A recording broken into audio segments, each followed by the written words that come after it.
What is up, guys, and welcome back to a brand new video today. Today's video is going to be all about my Q4 plan / strategy. A lot of you have asked for this video, so here it is. These are the steps I'm going to be taking before Q4 to maximize the amount of sales I get during that 3-month period at the end of 2022. Just before you get started, drop a like down below. It really does help me out. If you've got any questions, drop me a message on Instagram or Twitter. I'll leave links to those down below as well, and that can be anything related to Google Ads, or if you've just got any general questions. Now, if we jump into the other screen here, you can see this is my $1 million Q4 plan. Now, last year, just for some context, I'm going to show you what I did Q4 last year on both of my websites. I'll pull those Shopify stores up in a minute, but we'll just go through this very quickly. My UK site did really well. I started my UK site early 2020, I believe. So Q4 last year, it was a very good time because I'd already established that brand and was able to scale prior to Q4 to make the most of it. But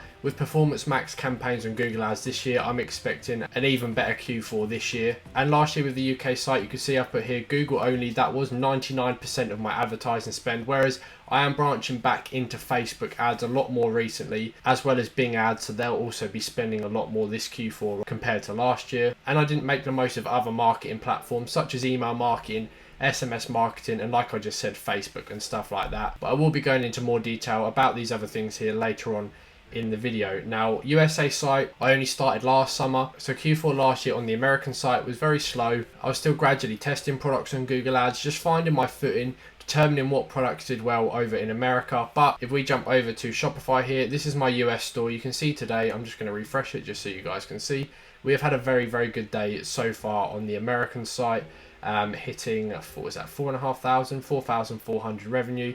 And if I just do this month here, let me move my face out of the way, you can see this month we have cracked over $115,000. So not even a whole month's worth of revenue, and we're not even in Q4 yet, so it could be very good. But anyway, let's just quickly show you what I did Q4 last year on both sites. So it's from October 1st to December 31st. You can see, compared to what the site's doing now, that's what I mean by it's very quiet. You can see I was only doing about $500 a day. Some days did a bit more, and especially down here you can see it was much less. But in the space of 8 months in 2022, we have managed to scale this site more than I had actually expected. So I'm very excited for Q4 this year. And this is my UK site. If we just go over to the calendar here, if we go October 1st to December 31st, let's move myself out of the way again. You can see what I meant at the start of the video, the fact this is a more established brand because it has been going for about 2.5 years now. You can see in Q4 last year, we did £335,000 in revenue, which, I mean, what's that in dollars? Let's have a quick look what that is in dollars. Got 335, So that's almost $400,000 in revenue. Now this year, I'm just going to give you a sort of a quick prediction. I am hoping to achieve around a £500,000 Q4 with my UK site. Obviously not quite a double, but you've got to remember UK isn't as big as America, so there's just not as much demand over here in comparison to the States. But USA, I think seeing what we've done in the last 30 days on this store, or even just this month on this store, 115k, sorry, I think we could be pushing for a 600 to 800k Q4. So adding those sites together, that is easily over $1 million of revenue just in a 3-month period. So that is what I'm working towards, and just giving you guys a bit of context on how my Q4 went in 2021. But let's jump into some strategies that you guys should definitely be taking note of and implementing into your businesses as well. As you know, my expertise, if you will, is in Google Ads. Google Ads being the main driver of revenue for both of my businesses. And one thing that I'm going to be doing early September, moving into October, is gradually increasing my Google Ads budgets every week or so by 10 or 20%. Because if you leave them until, for example, Black Friday, you'll start panicking. And if you end up doubling or tripling your campaign's budgets just in that one change, you could seriously mess up the entire campaign and reset the performance back to learning. And you could potentially see a massive dip in performance. I'm not saying it's a guaranteed you'll completely ruin your campaign if you do this, but for me, it's not worth the risk. So if I start increasing my budgets by 10 or 20% every week starting September 1st, by the time Black Friday comes around, I will have very nice budgets on my Google campaigns. So I won't need to double or triple them. They'll already be at a very high level. With Google, it is all about gradual scale rather than doubling or tripling your budgets, because for me personally, that has never worked. I've spoken to people who work at Google that is also something they don't advise. So just take that into note, and you can even apply this budget adjustment strategy or budget increasing strategy to other ad platforms as well. I'm probably going to be applying this to my Bing ads. Obviously Bing ads is very, very small compared to Google ads, but it does bring a very good return on ad spend. If you'd like to see a video on Bing ads before Q4, let me know, because that is something that you should definitely have ready for Q4 as well. Now, bid strategies is another thing. This is if you're running campaigns on Google with a target ROAS or target CPA. A lot of my campaigns do have a target ROAS. I'll just switch over here. You can see this campaign on my Google account. I have a target ROAS of 290%. Now, the reason you want to focus on this is because the aim for Q4, for me anyway, is just to have much more volume, a lot more sales coming in, because it is that time of the year people just go crazy and spend the most money. Now, reducing your target ROAS or target CPA, I'm pretty sure more people use target ROAS, but if you use target CPA, this can still apply to you. Reducing this target ROAS on your campaigns will also encourage more spend, leading to more volume and more sales. Now, essentially, if you're dropping your target ROAS, you're giving Google more freedom to go out there and find more customers. You're not restricting them as much. Unlike with a higher ROAS, you are providing a bit more of a restriction. So if I have a campaign with a target ROAS of 350%, I'll reduce this at the start of Q4, maybe a little bit sooner, maybe mid-September. I'd be reducing this to 300% just to encourage more ad spend, because reducing the target ROAS and then as I'm upping the budgets, as I showed in the first strategy, they both go hand in hand, and it will allow for more spend and more volume. And again, if you use target ROAS or target CPA or target cost per purchase on any other ad platform, you can apply this to those as well. Now, number 3 is Facebook ads. Now, again, like Bing, I've not made a video on Facebook ads yet. I do spend quite a bit of money on Facebook ads on my American site, roughly $500-600 a day, and they are doing very well. And I will hop over to my Facebook account in just a minute, but you can see this is a little strategy I've been testing now leading into Q4. You essentially want to see what your best performing products are on Google, or if you use TikTok ads, for example, you can take your best performing TikTok ads or TikTok products and test them on other platforms such as Facebook. But going back to the Google thing, even if you just use a picture of your product on Facebook and have a very good piece of ad text, that can make for a very high converting ad. Now, this is an example. I'm in my Facebook account now. I've just moved myself out the way. This is my USA site Facebook account.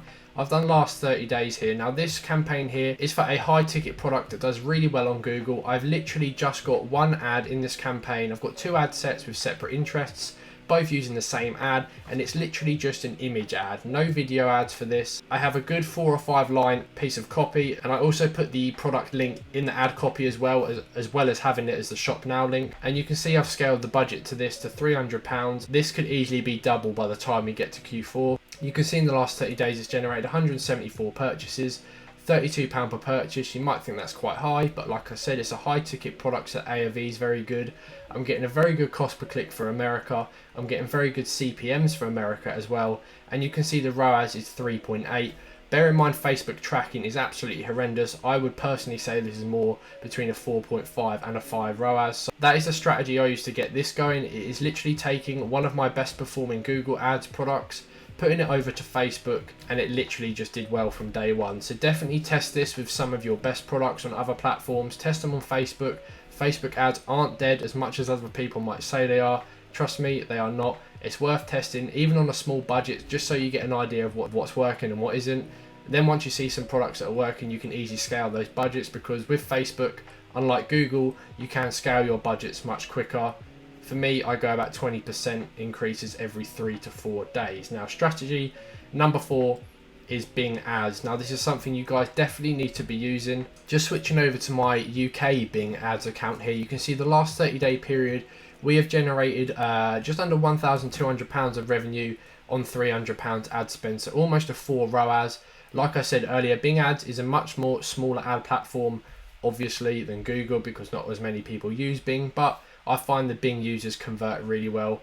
I'm only spending £10 a day, you know, sometimes 14, sometimes 15, never really more or less than 10 to 15 pounds. But even just this extra piece of revenue definitely makes a difference. And in Q4, this ad spend will only go up because of the demand increases in Q4. Also, as I mentioned, I haven't made a Bing ads video yet. So if you want to see a full setup guide, please do drop a comment down below. And finally, we are going into email marketing now, and SMS marketing as well. This is something, as I mentioned earlier, I really didn't take advantage of last year, or the year before for that matter. Even during this year, I've tried to use email marketing more, sending out campaigns, collecting more emails to market to. One thing I've done in the last couple of months on both websites is add a pop-up email capture to my site. Essentially a little pop-up that pops up on the website after around 10-15 seconds.